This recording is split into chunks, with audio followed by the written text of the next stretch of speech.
Hay un truco súper fácil para poder obtener dentro de un arreglo de números cuál es el valor máximo y el mínimo. Típicamente lo que nosotros haríamos sería crear dos funciones, una para max y otra para el mínimo. Lo que haríamos sería recorrer cada uno de los elementos de nuestro arreglo y evaluar cuál es el valor máximo entre una variable temporal y el valor de cada elemento de nuestro arreglo. Entonces lo mismo haríamos para un arreglo en donde queremos sacar el valor mínimo. Eso, aunque es óptimo, en JavaScript hay una forma mucho más sencilla de poder hacer eso. Imagínate que nosotros solamente vamos a decir mat.max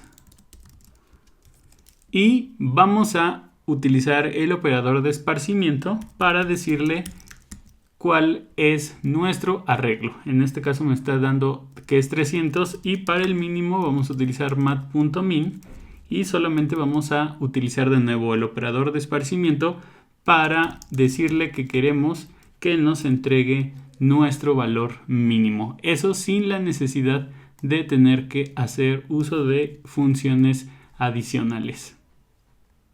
Generalmente cuando estamos trabajando con JavaScript y queremos obtener el valor de un input, en este caso tengo un input type number, pues vamos a ver que si yo imprimo el valor, me está regresando el valor como un string. Entonces yo lo que típicamente haría sería transformar ese string en un número para poder hacer los cálculos que yo necesite.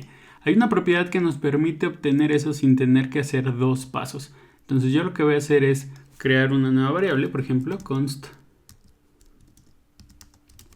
value as number, y le voy a decir que esto es igual a e.target value as number. Entonces voy a imprimir otro console.log, voy a imprimir primero mi variable as number y le voy a imprimir el tipo de valor que tiene.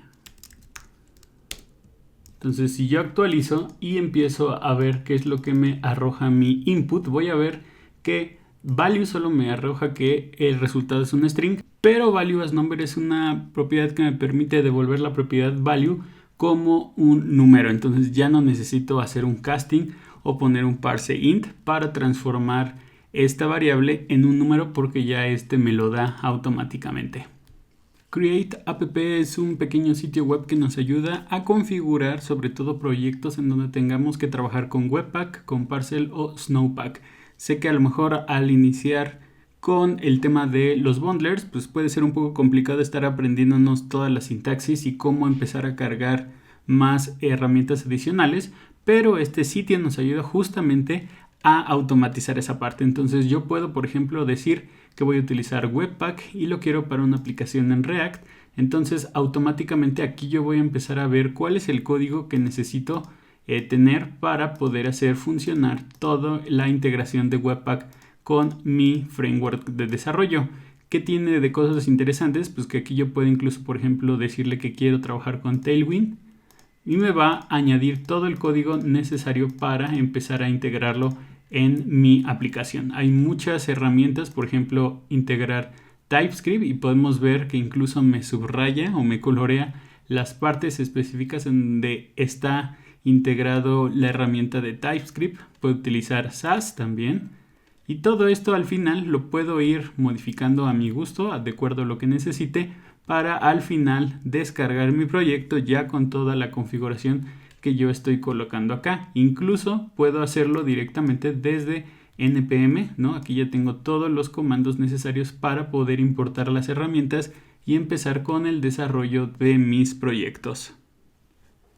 En las últimas versiones de Google Chrome y Edge basado en Chromium tenemos la posibilidad de crear un nuevo elemento HTML que nos sirve de modal. Entonces vamos a ver cómo funciona. Yo tengo aquí un botón.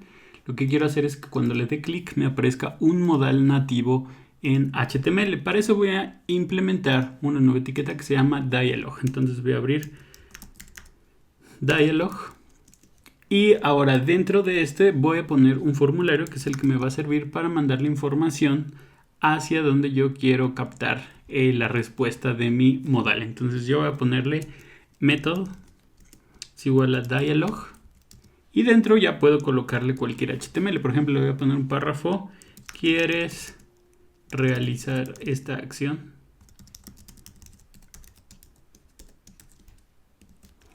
Por último voy a ponerle unos botones, un input de tipo submit con el value de sí y con el value de no. Ok, entonces ya tenemos nuestro modal. ¿Cómo podríamos mantenerlo presente? Por ejemplo, le voy a poner open.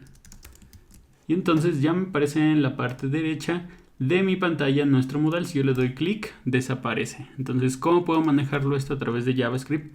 Voy a quitarle la propiedad de open, pero voy a crear en mi código JavaScript dos variables. Una con referencia a mi modal. Aquí le voy a poner que es de dialog, ¿ok?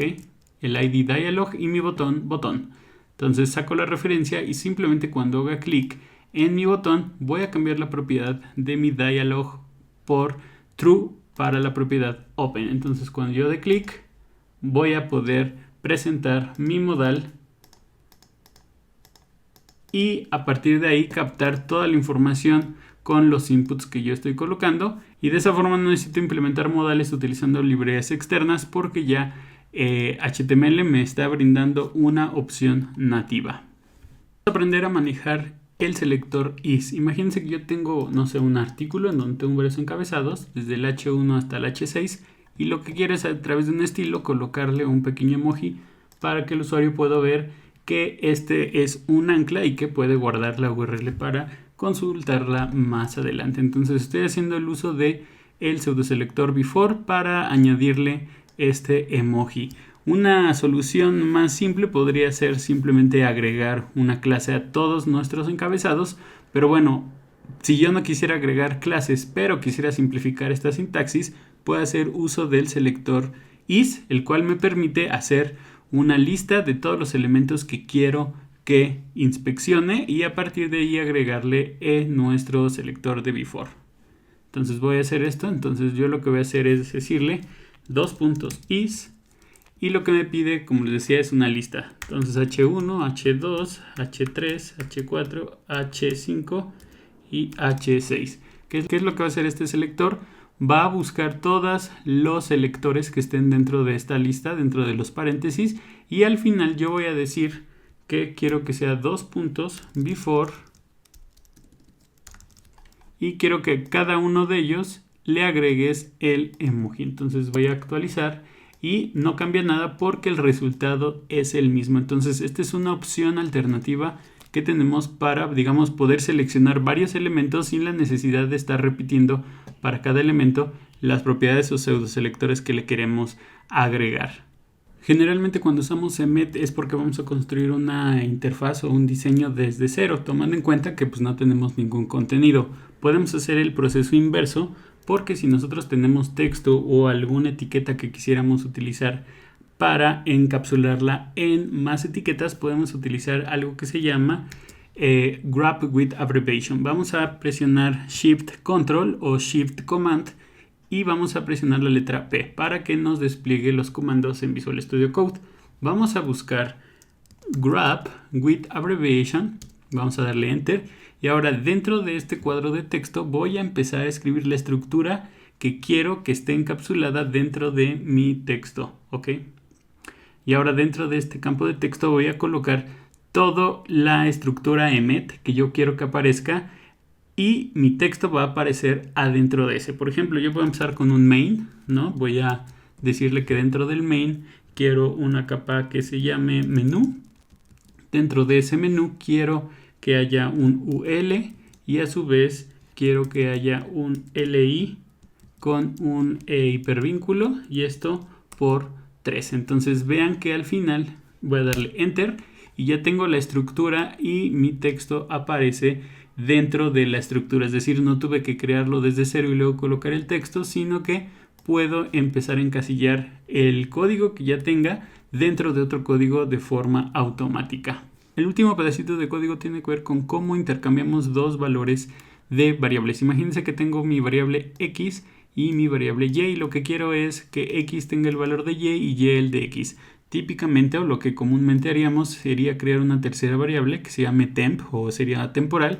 Guardamos el valor de X, ahora sí, X es igual a Y y Y es igual a temp. Al final, si yo imprimo los valores, veo que X ahora es igual a 20 y y es igual a 10. Hay una forma mucho más fácil de hacer esto sin la necesidad de crear una variable temporal. Vamos a utilizar la desestructuración para indicar cómo queremos ordenar la información de nuestras variables. Voy a desestructurar mis dos variables. Por ejemplo, voy a decir que quiero y, x, y esto a su vez quiero que sea igual a mi variable como si fuera un arreglo x, y. Entonces, cuando imprimo el resultado veo que igual x es igual a 20 y y es igual a 10. ¿Por qué? Porque hemos hecho nuestra desestructuración y con esto estamos asignando los valores sin la necesidad de crear una variable adicional. Ahora, ¿cómo podríamos aplicar esto? Digamos en un ejemplo un poco más real. Vamos a ver lo siguiente. Por ejemplo, tenemos este pequeño algoritmo el cual me ordena un arreglo. Tenemos un arreglo desordenado y solamente implementamos un ordenamiento de burbuja o un bubble sort para poder tener el arreglo ordenado. Aquí vemos el resultado de utilizar el bubble sort. Entonces, ¿qué es lo que hacemos? Simplemente hacemos una comparación de dos números. Si el arreglo en el índice i es mayor que el arreglo en el índice j, quiere decir que tenemos que intercambiar los valores para que arreglo de i quede a la derecha y arreglo de j a la izquierda. Entonces, para eso creamos una variable temporal y le asignamos el valor de arreglo de i. Después arreglo de i es igual a arreglo de j y arreglo de j es igual a nuestra variable temporal. Si nosotros aplicamos el mismo concepto de intercambio de variables con la desestructuración de nuestro arreglo, vamos a hacer lo mismo. Entonces vamos a decirle que arreglo de j, arreglo de i va a ser igual a un arreglo donde esté nuestro arreglo de i, arreglo de j. Entonces vamos a ver que en el resultado al final está el mismo orden de los elementos, es decir, un arreglo ordenado de el menor a mayor. Entonces esta es una pequeña forma, por así decirlo, de simplificar y de evitar usar una variable temporal para poder intercambiar los valores de dos variables.